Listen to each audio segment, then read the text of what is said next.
If given the opportunity, it's probably a dream of mine to write a full video covering all of Star Wars.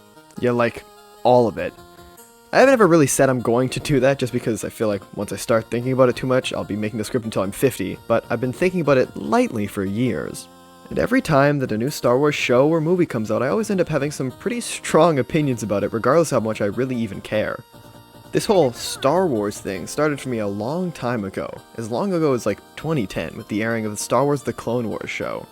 Now, I'm just going to be calling this show Star Wars The Clone Wars, and not really specifying that I mean this one and not the Tartakovsky one, with the main reason being that this one is my childhood, and I really mean it, this show was my fucking jam, for like, actually years. I've been an ardent supporter of this show since like before I can remember, and that's not a joke. In more recent memory, I've gone back and watched more Star Wars properties than most people on this earth.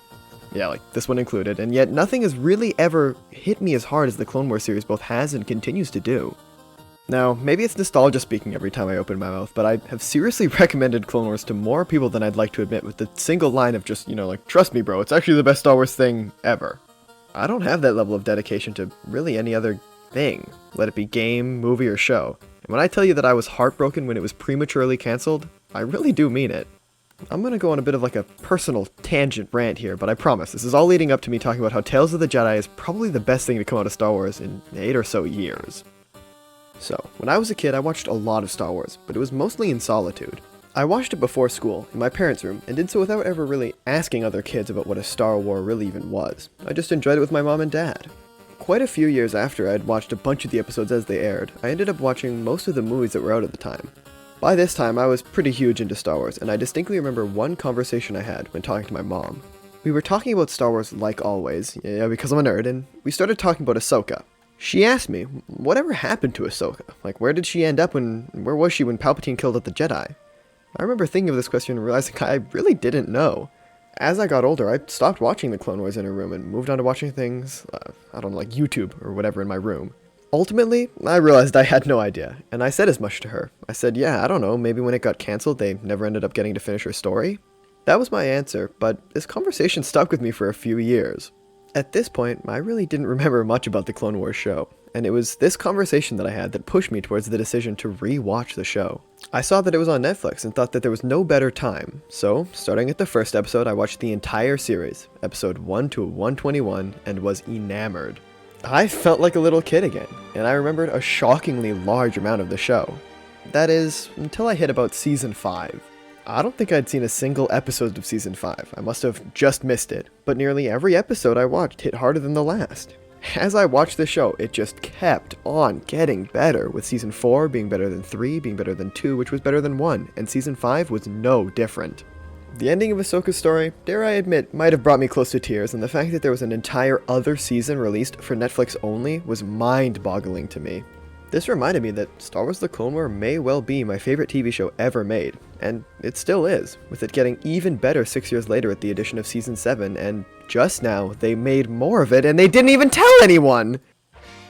Alright, so let me get this straight. I hadn't heard about Star Wars Tales of the Jedi until October 30th, 4 days after it aired. Even still, it was pretty much dumb luck that I decided to go and watch the show, because all I knew is that it was animated in Star Wars, and it was so good! The only way that I even knew about the show was because of me seeing someone talk about it on Twitter. Who was in charge of the marketing for this show? The most lackluster marketing ever done for a Star Wars property, and it was for this show, which is so good. God, it makes me so angry. Literally, all they had to say was, it's Clone Wars, but more. And not only would people want to watch this show, but they would not be disappointed when watching it, as it literally is just more Clone Wars. They may have souped up the visuals a bit, but I'll be damned if this isn't just more sweet, sweet Dave Filoni goodness. It's unbelievable. From here on out, I've decided to just try and sell you on this show, because the thought that you might have clicked on this video, which implies that you have an at least passing interest in Star Wars, and haven't seen the show, is deeply upsetting to me. So here we go. The show is an animated anthology series. I'm putting this into quotes because the anthologyness is honestly debatable, telling in 6 parts the story of 2 different Jedi as they make their transitions away from the Jedi Order. It's all about Padawans and Masters and how different people deal with the looming Jedi Purge, and it's all done so well. The show is nigh unbelievably gorgeous with an amazing soundtrack as well as a cast of voice actors that bring a tear to young Griffin's eyes. The show is approachable, even if you know very little about Star Wars, but if you're a fan, it will be the best thing you've seen come out of Star Wars in years. That's my quick pitch. The best I can do without spoiling and explaining the show, maybe too much. With that in mind, I hope if you've made it this far, you've either seen the show or have decided to do so, because from here on out, we will be entering spoiler territory, with my thoughts and opinions on the full, spoiler-filled show being all that is discussed from this point onwards. So, if you have not seen it, get out! For everyone else, enjoy. You're supposed to be dead.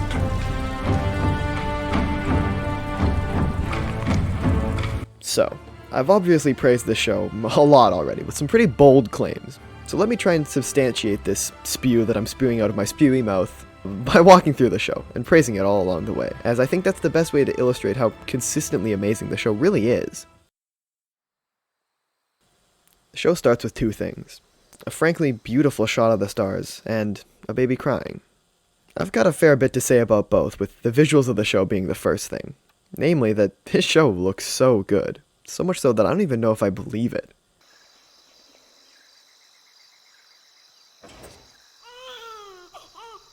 If you go back and watch the earlier seasons of the Clone Wars, and especially the movie, it looks kinda like dog ass. Padawan would just slow me down. That's not to say that those early episodes don't have any charm to them, but I mean, this show takes what looked so good in Season 7 and manages to make it look even better. I was seriously in awe of the visuals of this show, with shots of our characters just sitting there in the middle of a Jedi temple hallway looking stunning. That's pretty impressive, and I'll try to do my best to mention the beauty of this show as often as I can, as it's probably the part of the show that is most improved upon when comparing it to the Clone Wars. The second, and arguably more important thing that I want to talk about is the baby. And that the baby we soon find out is Ahsoka Tano. This show, I said, mostly follows two characters, and when the show was first conceived of by Filoni, he envisioned it as being, and I quote, a series about exploring two paths and two choices, with one following the character Ahsoka Tano, and the other focusing on Count Dooku. This should probably come as a surprise to no one, as Ahsoka is essentially Filoni's pride and joy, but making the choice of Ahsoka being one of the main characters was so good for the show.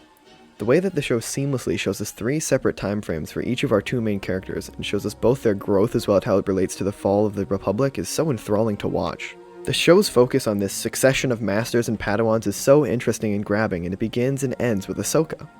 This first episode shows Ahsoka's first hunt. She's taken by her mother, Pavti, not Parvati, and brought deep into the forest. Here, Ahsoka's shown how she must learn about life and death.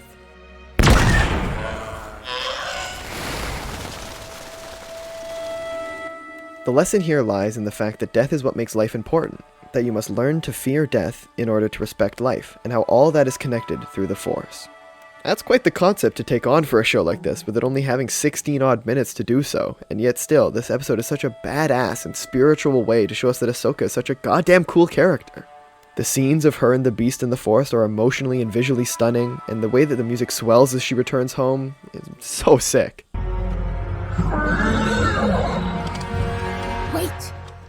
Not only is this an amazing introduction to the audience of who Ahsoka is as a character, but it's also a suggestion as to why Ahsoka's people will just give her away to the Jedi Order. She is clearly very special to them, and yet they recognize immediately the signs of the Force within her, and they know what to do. Even with all that being packed into the first episode, it still serves as such a good setup for what's to come in the rest of the show. I mean, like, how could it get any better?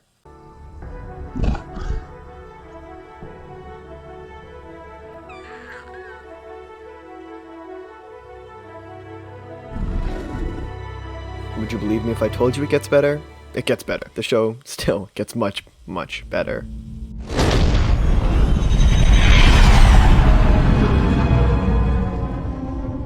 The second episode is our introduction to our second main character, Dooku. His fall from grace is a superbly interesting story, and one that hasn't really been followed yet in the Star Wars canon. We've always somewhat known that he was once a Jedi that turned to a Sith, but we never really knew how or why, and especially didn't know anything from his perspective. And let's be real, if there's any show to decide to take on this task, I'm glad it's this one. One of the things that Clone Wars did the best was breaking down the ideas that the movie had set up of good and evil. Every character has their own motivations in that show, and in a war such as this one, so many people are simply doing what they think is right. The Clone Wars showed this the best, I'd say, and I'm glad that its showrunners have decided to take on the monumental task of showing off Dooku's fall to the dark, and it all begins in Episode 2. The episode mainly focuses on Dooku grappling with how exactly one must carry out justice. This episode follows Dooku and his Padawan, Qui-gon Jinn, as they try and rescue a senator's son from a frankly dingy-ass planet. This episode, much like the last, does a lot of amazing setup for its primary character, doing a lot to show how and why Dooku was disillusioned to the institution that the Jedi Order became, and ultimately why he turned to the dark side. Now, I know, there is a novel all about Dooku's early life, but frankly, I've yet to read a single Star Wars novel despite owning two, and I think that's the case with most people. I'm sure that the showrunners are aware that people tend not to read the books nearly as much as watch the movies or shows, so I'm hoping I'm not missing anything important and kinda just ignoring the books. I can be sure, however, that the fact that this is a show and not a book means that we can actually hear young Dooku. He's voiced by Corey Burton, the same voice actor as Cad Bane, and he kills it in these episodes. Where are they holding the senator's son? God, have I missed hearing that voice. We also in this episode get a look at young Qui-Gon, some 20 odd years before the events of Phantom Menace, something that I personally loved. Alright, we learn as the story progresses that the sad village where the droids can barely pick up their sad hay bales isn't the way it is because of war or battle, but simply because of neglect. Note, I'm saying we as in the audience, but really I should also include Qui-Gon and Dooku. They too learn of this whole ordeal and end up meeting with the senator's kidnapped son, and a binary load lifter. What I really need is a droid who understands the binary language of moisture evaporators. Evaporators? Sir, my first job was programming binary load lifters. As they meet, they talk with the son, and talk about how, quite honestly, the real enemy here is the Republic. The poor conditions and insipid-looking air to the whole place is a fault of the Republic's neglect, and as we hear all this, we see that the senator has arrived and is demanding the release of his son. This scene does so much with so little, showing that this comes as just as much of a surprise to Dooku as to anyone else. It's the little things too, like the contrast of these brightly colored soldiers marching on the sad, scared, tired people is just chef's kiss. Oh, yeah, and the whole Dooku thing is also, character building 101. I mean, the scene is masterful. Just look at the face that Dooku's making as the music swells. It's so good. Such a good episode.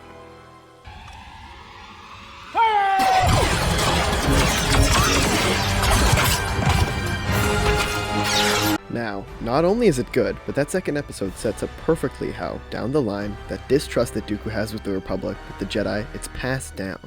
This is a problem that has roots deep within the Jedi Order. I mean, what a cool concept. The next episode, episode 3, focuses all on choices. I mean, the perfect setup for a buddy cop story is to put two people with very different ideologies together, and that's exactly what we end up with in this episode. Mace Windu and Dooku are assigned to investigate the death of Master Katari. I sound like a broken record, but this episode once again is an amazing setup for Dooku's fall, with his emotionality being perfectly framed alongside Windu's devotion to the rules. Pretty quickly on Raxus, the two discover that something fishy is going on, and it doesn't take long for, much to Windu's displeasure, Dooku to take the initiative to confront the plot behind the Jedi Master's murder. The conflict for Dooku lies in the fact that the people's disenfranchised view of the Jedi is not entirely off base, with even Dooku himself admitting as much. Your ideology, while faulty, does have its points. This guy goes as far as to directly call the Jedi lapdogs of the Senate in front of their faces, and it seems like he almost even agrees with it. Mace Windu doesn't even seem to remotely understand why anyone would attempt to act outside the law, but Dooku's not the same. This segment of the episode ends with a question posed by Dooku towards Windu that really shows the point of this whole episode and what it's trying to get across about the soon-to-be Sith. He asks Windu, do you think the Jedi would truly keep peace if they continue to take everything the Senate says as law? What a raw and amazing way to challenge a worldview. To cap the episode off, we get the funeral sequence, which does a lot to show how much this show is able to say without words. They break the silence with the revelation that, in the end, it'll be Dooku who's passed over from promotion in favor of Mace Windu, ending with this line. Haunting. I will speak to the council on your behalf. How kind of you, Master Jedi.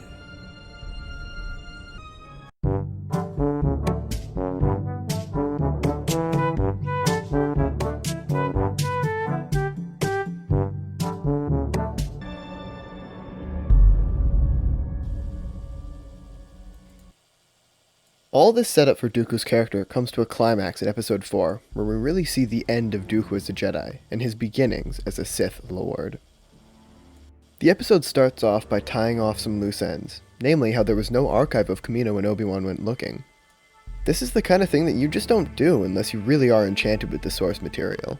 After that, we then see Dooku's final interaction with Qui-Gon, though he doesn't know it yet. The temple was buzzing with the news that Qui-Gon had encountered a Sith Lord for the first time in 1,000 years, with the newly graying Dooku saying this to Qui-Gon about Obi-Wan. You need not worry, Master. Obi-Wan fills that role now. He acquits himself quite well. That's good. I should like to meet him someday. We're also introduced in this episode to Yaddle for kind of the first time. I say kind of because she is on the Jedi Council, something she mentions resigning from in this episode in The Phantom Menace, but not in the funeral scene on Naboo. As such, this is really our first chance as the audience to get to know her. All this is the preliminary to Qui-Gon's death, but before we touch on the aftermath, I just want to mention, in this episode we hear Yaddle talk. Master Dooku, are you alright? Now, that might seem obvious. Maybe you think I'm pointing this out because she's voiced by Bryce Dallas Howard, who directed 2 banger Mandalorian episodes, but no. When Yaddle talks, she just talks normally. She is also the same species as Yoda, which, in my mind, essentially means that Yoda's just a weird little guy who talks in rhymes, just because he wants to, just for shits and gigs. That's so silly. That's so goofy. What a goofy little guy he must be. Isn't that funny? Anyway, here's one of the saddest scenes in the whole show.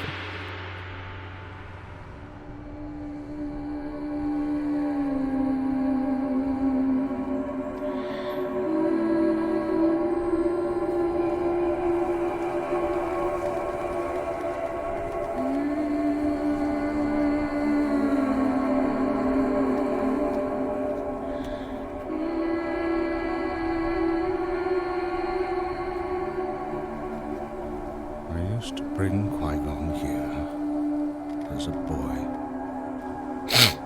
I think I'm gonna cry. All jokes aside, this scene is beautiful.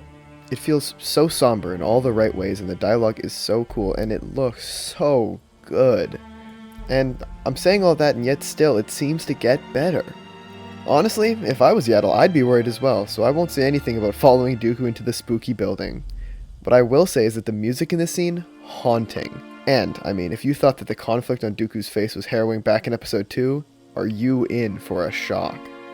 The pure emotion on his face when he realizes what Palpatine is telling him to do is what really gets to me in this scene. That and the fact that Yaddle is so confident that she can turn Dooku back, it's just so sad. And the battle, it's so cool. I mean, the laugh that Palpatine lets out as Dooku rejects Yaddle's reaching out, so cool. The ending of this episode leaving us with the fact that Dooku is now too far gone and there's nothing that we can do about it. God, so cool. Going into this with really no expectations and getting to watch this episode in the same night was, man, something special. Then, let me give you peace, Master Yaddle.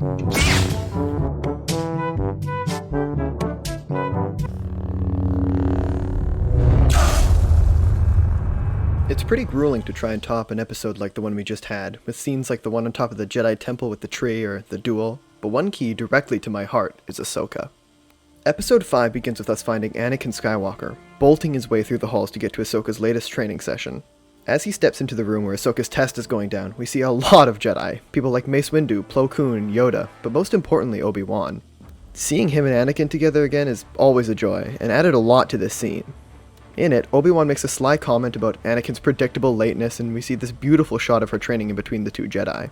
This scene is wonderful. It looks amazing and perfectly sets up how skilled a Jedi Ahsoka is, and yet, Anakin knows it's not enough. And before I move on to the montage that had me actually stunned for like minutes and convinced me to make this video, I just thought I should make mention of the fact that this little guy here, that's actually canonically Kanan Jarrus. There's so many details like this within the show, things that are super cool that I think the majority of people would just outright miss, and I'm sure there's things that even I missed, and I went out of my way to research for this very video. I mean, how else do you think I knew that this guy was a binary load lifter? Anyways, yeah, back to the sequence. It intros with Anakin flipping Obi-Wan's teachings right back to Ahsoka. That's what I mean. Many times throughout the Clone Wars, Anakin does this, where he either knowingly or unknowingly passes on what he's already learned, but this scene shows it the clearest. His teaching style is so clearly influenced by Obi-Wan, which is so cool whenever it's done well like here. The sequence that follows rocks. The way that it expertly shows that Anakin's way of passing on his knowledge is so fundamentally different compared to how the Jedi choose to do so, as we see earlier in the episode, is just so cool. The whole sequence serves as a microcosm for Anakin's philosophy and teaching all throughout the war, and demonstrates what the Clone Wars has been saying about Anakin and Ahsoka for years. Anakin is a hard teacher, that's just a fact. He's quick to anger and never really cares if his teachings are fair towards Ahsoka. But he does care about her. Well, you're waking up faster. This is ridiculous. The droids aren't half as good as Rex's men. That's the point. Look, I know this is tough, but I want it to be difficult. This is about life and death. And as your master, I'm responsible for you. The best way I can protect you is to teach you how to protect yourself. If you can hold off Dex and the boys, you'll be ready for anything on the battlefield. Well, anything with a blaster, at least. He cares perhaps more than anyone else in the Order about his Padawan, and is hard on Ahsoka for that very reason. The work he gives is grueling, but so is the real world, and preparing her for that world very well may be why she succeeded. That portion of the episode is amazing, and it still has more to offer. The way in which this episode sets up in 13 minutes the relationship between Ahsoka and the clones and breaks it down is astonishing. That part of Season 7 was what made it oh so good, and this episode goes as far as to even throw that in as a bonus in the end. It really does serve as a mini Clone Wars, taking us all the way from Season 2 to 7, and the ending is no less heartbreaking here. I really don't have much more to say about this episode, you know? Yada yada yada, truly spectacular, 10 out of 10 episode. Practice makes perfect.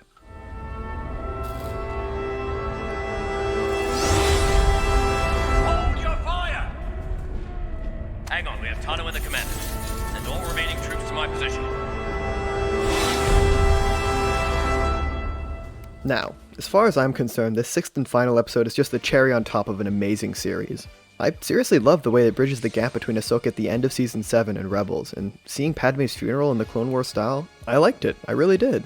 But I just didn't end up liking it as much as the first 5. I say all that, and I especially feel unqualified to talk about it because, supposing what I read is true, it is to quite a large degree trying to adapt the events of the 2016 novel Ahsoka by E.K. Johnston. Now, I've already made my indifference toward the novels pretty clear, but this one is pretty interesting to me, and it's mainly because of this show. Due to the way that Tales adapts this material, it essentially erases that book's place in canon, which seems a little strange, personally. I've seen a lot of, frankly, weirdly heated discussions online about how much of a mistake that is, but I personally don't really mind. It may be strange, but I really don't think it's that big a deal. However, because of all that, and the fact that I don't really have a whole lot to say about this episode other than that the design for the Inquisitor looks fucking amazing, I don't think I'll talk about this episode in the same way I did the others. Just let it be known that it too is pretty darn good. Are you sure you're ready to get back into the fight?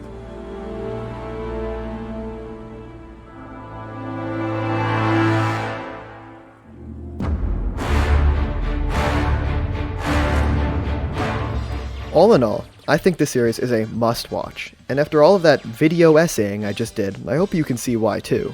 Just like my Peggle videos of old, I think it best to spin this video into something, so if you've watched this video all the way until this point, first of all, thank you. But second of all, recommend this series to others. A lot of my enjoyment rested on the shoulders of the Clone Wars, sure, but I almost guarantee that this show works without that foundation. This show really is what I want the future of Star Wars to look like, and every bit of support for it I think really will help. Hell, I started watching Andor after writing this script and have been absolutely loving that as well. I really do think that the path of Star Wars seems to be rebalancing. Anyways, regardless, thank you again very much for watching, liking, subscribing, sharing, whatever. It really does mean a lot. Bye.